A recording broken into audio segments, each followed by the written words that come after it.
This KFAN podcast is sponsored by Builders and Remodelers, exclusive Twin Cities provider of Elements Windows. Get the highest quality windows at unmatchable value. Visit buildersandremodelers.com for more details. Love that. So let me get this straight. I think, and I'm going to say a demonstrative, here's the reality. Okay, yeah. And take me deep because you know everybody on the air staff. Sure. Okay, non-drinker guy here. Yeah. I'm a coffee snob. You are. It's Turkish coffee that I'll order from places around the world.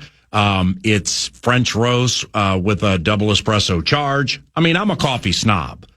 So let me get this straight. I'm gone for a week and a half, and this whole Caribou thing pops. Yeah. And I'm not around to take part in it. No, I wish you would have been draw here. lots for the endorsement or something. You would have appreciated because I was hearkening back. And Caribou coffee is the bomb. It is the bomb. And I was hearkening back to when we had the pots that you could make yourself, and the coffee was into those large black urns. And so you could make the diesel if you wanted to. You could make a lighter vibe if you needed that. Yeah. But yet you could make your own, and it was delicious. Mm-hmm. Well, then years ago, I want to know who was in the room and made the decision with what our current situation is. Yeah. It's disastrous. Yeah, it ain't great. And so Caribou did indeed come to the rescue. I apologize you weren't here, but you heard it from me. No, don't apologize. It's my lot in life that I missed it, but Tuesdays when we're at Twin Cities Orthopedics Performance Center. Oh, yeah. Remember something you said a month and a half ago. It's the boo. It's now granted, this is, it's the machine. So it's, we don't have a barista at TCOPC. Not yet. Making it freshly, but it still is fresh, but it's all Caribou. It is. And it's so much better than this dredge here. It is. No. And so thank you to Caribou for coming to the rescue and helping us out at the fan. Yeah, that's sweet. First world problems, by the way, but all the same, Caribou rocks. Caribou, via X, it's FPA on the mic, FPA on the MIC if you're interested. Because I just came home. And I got a Caribou cup in my hand right now. Hell yeah. Nordo and I would appreciate that. What up, P-Fox? What up? Yeah. I'm not really a black coffee guy yet, like the pure black, but... Most kids aren't. Most kids are of the... Yeah, you're still optimistic. And Nordo, Nordo's not a kid, but middling generation. Yeah. Old people here, middle people there, young person there. So the cold coffee bit, like if I get a chai tea latte, which I'll rarely get, but if I do get it, it's always going to be hot. Yeah. If I get a cappuccino or a mocha or a latte or something, it's going to be hot. I like hot black coffee. New generation is all up in the mix of the cold drinks. Oh yeah, all up in the iced. I'm 95% of the time going with an iced coffee. What's a cold press? I think it's just like it's with espresso, right? Yeah, I think so. I don't really drink those. I just do the cold brew from Trader Joe's, like the little thing of it, or go to Caribou and they have like the shaken oat milk espresso on ice or whatever. So probably a little too much sugar in those, but that's all right. I've been straight black homie since high school. I love the cold press. The cold coffee is delicious. Is it an espresso bit? Well, see, that's the thing though, is I also have no idea. I just know that it has caffeine and that it's cold and it charges me up. I love it. Well, Nordo would know this from his days in the booth with yours truly and Poopy Dave and the analyst Pete Bursich. But a Father's Day gift my kids got me, I'm going to say it's 15, 18 years ago, is a 64-ounce black thermos. Ooh. All right. And Coley, like little girls will do, put stickers all over it. Skull, Vikings, Norseman Head, the whole thing. Well, that's with me every single game, home and road. So now at Hanbury Manor, where the team stayed, they had this special double espresso. Uh-oh. So 4 went into that. So 4 shots of espresso and then the in-hotel coffee, which was on the strong side.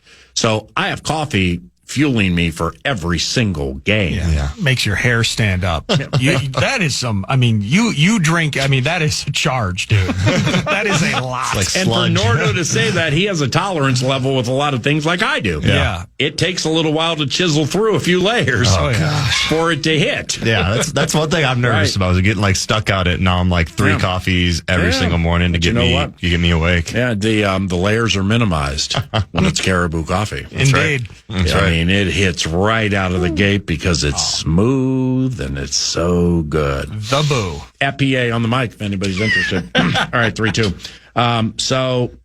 Let's see. What do we got here? Drive-by and you're okay.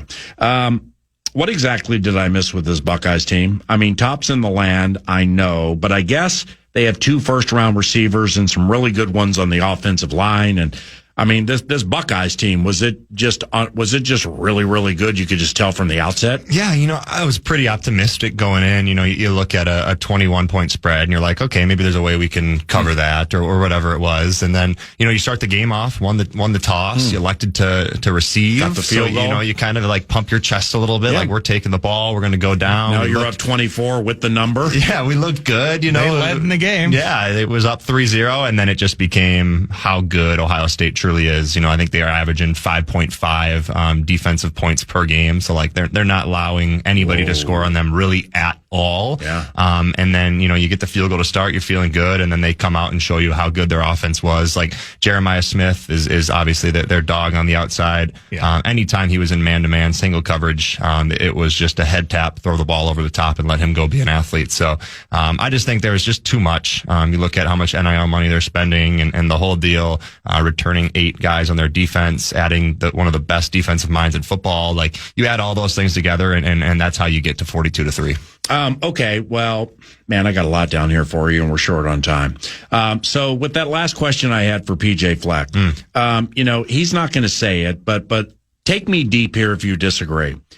In this era of the transfer portal and NIL constructed the current way it is, teams like Minnesota never, and I'm not a never or best ever, worst ever kind of guy. Yeah. But teams at that, market level never will be able to compete with a blue blood like the Buckeyes. Yeah. And if true, that's super sad because in college football and basketball, the teams with even a puncher's chance are the ones that are getting knocked out. Mm-hmm. Now, Judkins and Henderson, all right, they're in the league. Judkins is absolutely fantastic.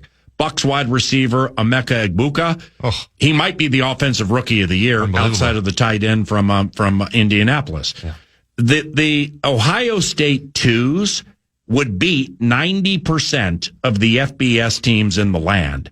Is that too much of a loser's lament facing the reality?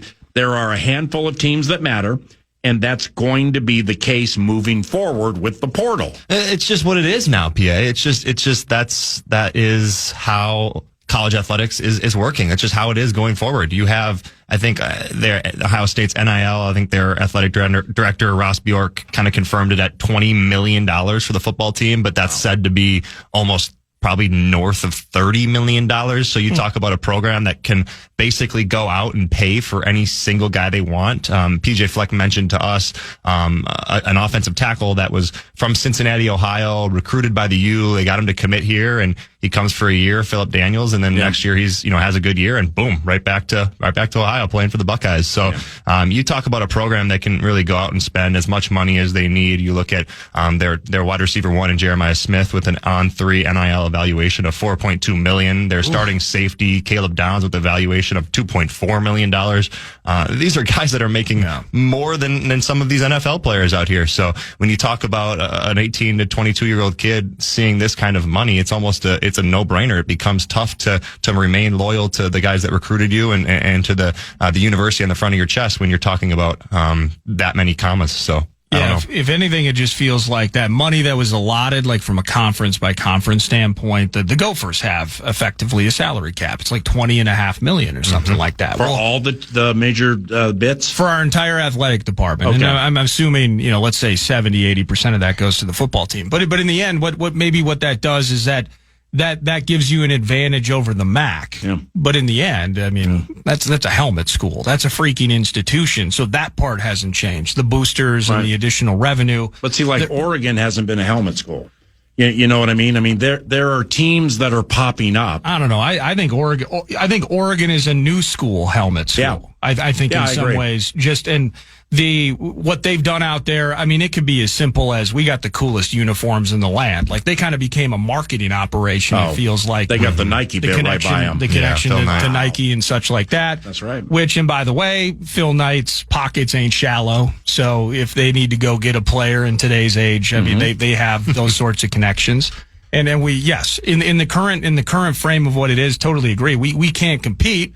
So then the idea is you got to reframe what you want your program to be, and how big can this playoff format get? Right, exactly. Yeah, so that's difficult. Wow.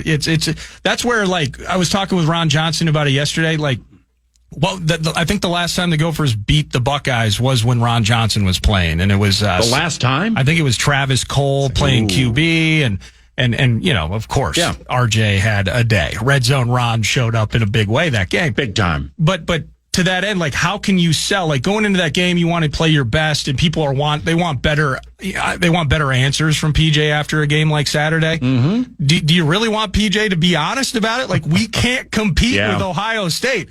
I love my kids that I brought in. I can't sit there and say, you know, Coy Parrish is the best player on my team, potentially the most gifted player on my team. He might be 8th in Columbus. You can't get out there with that. So, you know, what are the realistic expectations that you can sell to a team? Yep. And in that case, a program and a fan base when really you're just not playing in the same stratosphere in terms of money and dollars. Okay. The NFL is experiencing this whole vibe right now, and it's just starting. Mm-hmm. Doesn't matter with whom I had the conversation or when. I'm just telling you that when players get hurt, okay?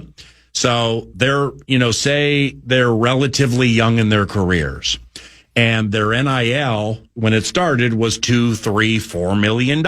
Yeah. Well, who's calling the shots on when they're going to play in a college football game? Mm-hmm. The coach, the trainer, or the player? Right. The player, okay, with his best interest. Well, that's segueing into the National Football League, from what I understand, when it comes to players being so used to dictating the terms on how their bodies are going to be handled, whether they're cleared from injury or not. You're starting to get players professionals who are the best of the best and have done it for decades, have gone through everything, and you're cleared to play. I ain't playing. No, doesn't. My contract's coming up here. I got this down the road, and I'm going to wait. Well, then that sends ripples throughout teams, because now you're getting coaches and or old schoolers being like, what? Mm-hmm. I'm not used to this one. This is a new curveball. That's coming. That's starting. You're saying that evolution is creeping into the big league. It's not a tidal wave, but it is a developing tidal wave. I agree. With a lot of players who are used to the NIL culture, and they've been coddled by these agents no, this is not in college football the trainer's call. It's not the coach's call. It's our call. And it's the inmates, in essence, running the asylum. And I'm telling you right now, it's trickling into the National Football League with certain players and injuries and being cleared by NFL teams. Mm-hmm. But no, I ain't coming back. No, I'm not. But it's not necessarily because, where's the pain? Is it a 6, 7, 8 of 10? No, it's a 3. But I got this to think about and this to think about, and I'm not taking any chances. So just keep that in your back pocket. Well, the players have the power now. That's basically how you're kind of describing it, right? Like these individual guys have more power than the team and the university. And there it is, 100%. And it's only getting worse. And I think I 100% agree with you, PA. There's becoming less of the pride on the front of the jersey, and it's becoming more to the back. Amen. That's tough, because I do want players to have the power, though. Yeah, I know. It's give and take with that, right? Given the revenue that they're bringing into university, you appreciate the idea that players are reaping the benefits of that. But what is that balance within the construct of what we consider a team? But how mature are they in recognizing that's how it was here? I'm going to have to change my face and change my mindset at the next level, because the way this works is I get a signing bonus, I get X amount of guarantees, and I have this contract. Yeah, well, maturity does not appear to be a linear path. No, it is not. There has to be some sort of rule in place, right? Like the only way to kind of, settle on that is there's got to be some sort of rule. And the way a lot of people are talking is making these college athletes, employees of said university. And then now we're into a whole different conversation. During Parker Fox's next response, can you text me or put on the screen, please, when you need me to break for the next segment? Well, it's, we're beyond that. We're coming up coming up soon? Yes, we are. Okay, well then, you know what? Let's just make this a marathon thanks to Steve's Appliances, stevesappliances.com. And when you go to the website, hit the shop deals portion of the equation, but they always have great things going on with guaranteed low prices, okay? So if you need an appliance, guaranteed low prices, stevesappliances.com. What'd you think of your Vikings? Yeah, it was, it was that classic. The alarm went off at 8:25 and I was fired up and ready to roll. And it was kind of a goose egg to start. And it was just kind of, my eyes are still a little drowsy, like, hey, you gotta wake up here. And then it kind of kicked into gear. And I thought the defense played really well to start. There's a lot of really good things that I liked. And then it just became a little stagnant. And I was like, where's Jordan Addison? Where's TJ Hawkinson? Like, what are we doing here on the offensive side of the football? Here's a fumble from Jordan Mason. Oh, no, now Xavier Scott's fumbling the football. And it was just kind of a mess. But the way they finished the game, I think, shows you a lot about Carson Wentz. I think we're not giving Carson Wentz enough, credit for how good he is doing coming into this team as a new guy and just coming into a different environment and trying to win football games for this team. He goes 25 for 34 for 236 and a touchdown. Like, if you told me that Carson's going to give us that consistently, I will take that every day of the week. Lastly, you and Taylor sport 9 jerseys when attending games. Is McCarthy still your favorite player? Yeah, I think a lot of people have asked me, what do they do, post bye here? Like, what does this football team look like going into the next week when we actually have a game? We're obviously off this week, and I still think Carson is under center. I would think that most people would agree with that. I would say you probably would agree with that as well. Whether injury is as prevalent as we think it is, I think Carson's kind of maturity and his age and his experience of being within this league, and now he's got this connection with Justin Jefferson. He goes for 7 and 123, and just kind of the consistent approach that you get from Carson Wentz, especially going into this 4-game burner against these 4 teams we are going to have to play. And now, Baltimore's kind of fallen off a little bit with the Lamar injury, and the Eagles lost last night. But regardless, I think you look at this football team, and I think they are best when Carson Wentz is under center. I'll talk to you soon. Have a good day. Love you. I love you too. Parker Fox at Parker Fox 24 via the tweet machine. We have money to be given away here. And when we return, if you missed the Feeling All Right montage and some of these drive-bys, you're going to get a chance to hear them. That's around the corner. But first, The Fan and 2 Men in a Junk Truck want to give you a chance to win some bonus bucks with the National Cash Contest. Go to KFAN.com, enter the keyword win, and you might win with the keyword win at KFAN.com. Welcome back, 9 to noon. Earlier in the show, you heard the post-game locker room drive-by interviews that PA does after victories, 21-17, of course, the Vikes victorious in London. And wanted to replay some of them for you, starting off with quarterback Carson Wentz, the day that he had. And PA kicked off that conversation with Carson, like, hey, the coach talks about being at your best when your best is required. And it took all of that yesterday, didn't it, Carson? Good team win, honestly. The way guys were resilient, next man up mentality just continues up front. Those guys fought their tails off.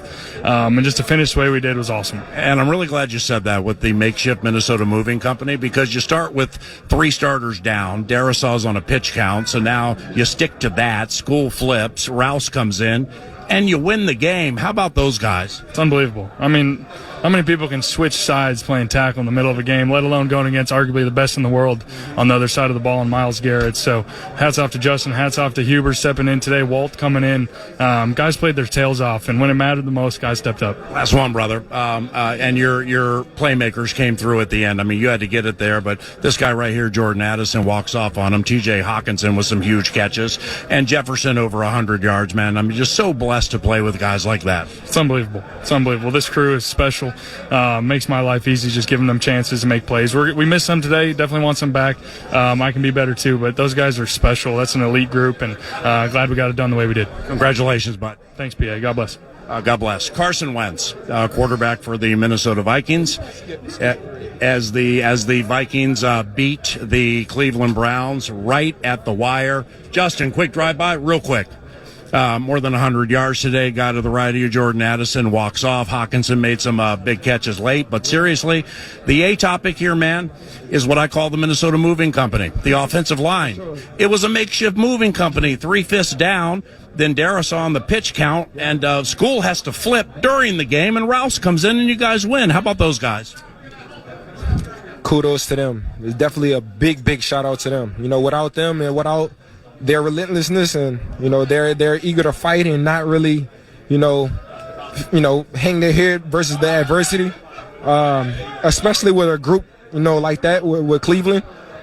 They start everything. They're the start of the train, and they make everything go. So definitely a big shout out to the O-line. And Justin, I don't want to slow you down. Last one here, man. We got Jets with us, and we either saw it practice or heard all week. Hey, Cleveland's got this nice front seven. Myles Garrett, and Myles really good, but they like to play a lot of man, which they did. Because my take was like, if you're going to think you're going to single 18-3, 87 and/or 1 the entire game, eventually they're going to get you, and they stuck to it. You go over 100 to move the chains. They stuck to it, so I guess credit to them for doing what they do. But you ended up with a big game today. Yeah, man. I mean, we said it this whole entire year. We have so many different weapons and so many different playmakers out there on that field.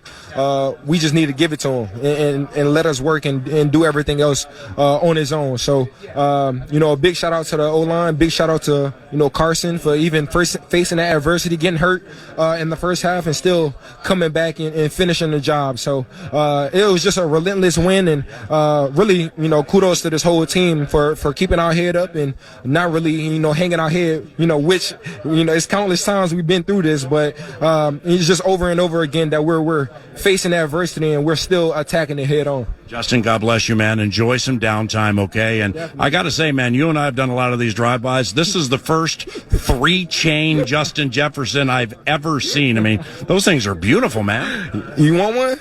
No, I want two. I appreciate you. But I'll take the victory today. Thank you, AJ. Love, brother.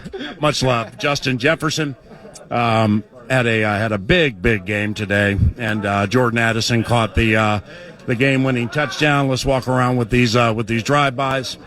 And where are we going to go here? I'll walk over here real quick. Hey, Will. How you doing? Just quick drive-by from your announcer. So, I mean, the offensive line, as I go, is the A topic today, man. I mean, you're down 3/5, all right? So you've started every game.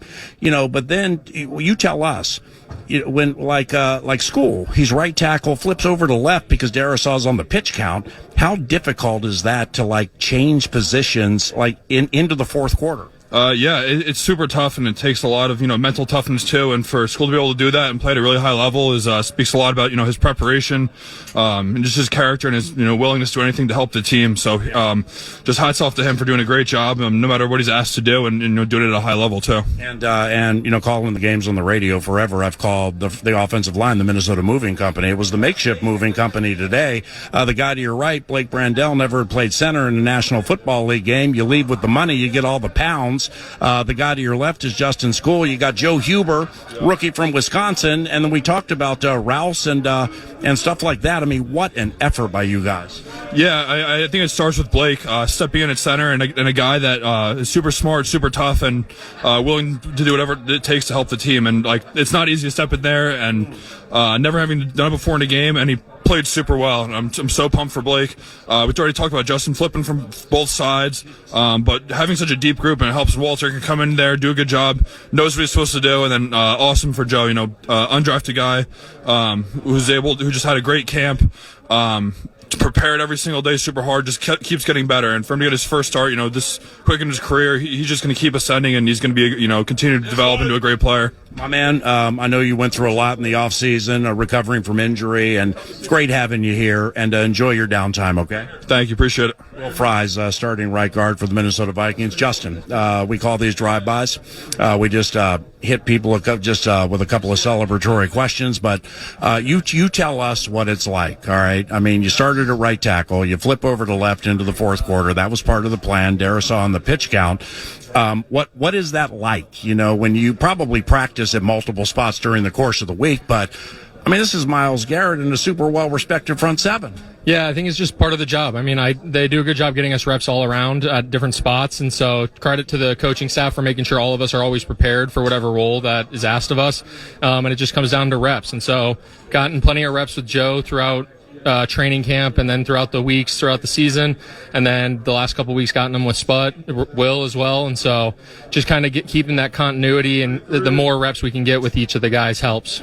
Justin School, final one here, you joined the team from the Buccaneers. Okay, you started games before in the NFL, but I mean, enjoy your downtime here, man. I mean, you had to miss a game. I think it was a concussion, and you've played left tackle, you've played right tackle, you play right tackle, flip to left tackle during the game. Had you ever changed positions like that during a game?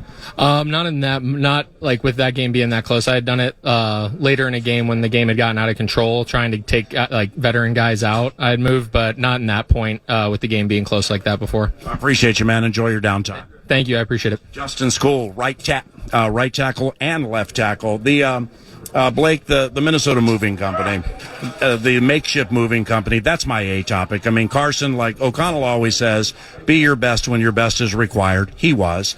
Jordan sits out the first quarter. He was at his best when it was required. He wins the game. Reichert hits the extra point. Jefferson over 100. I mean, okay, so there are a lot of, but it's that offensive line, man. You came into it with 3/5 of the starters down. You're playing center for the first time in the NFL. When's the last time you played center, period?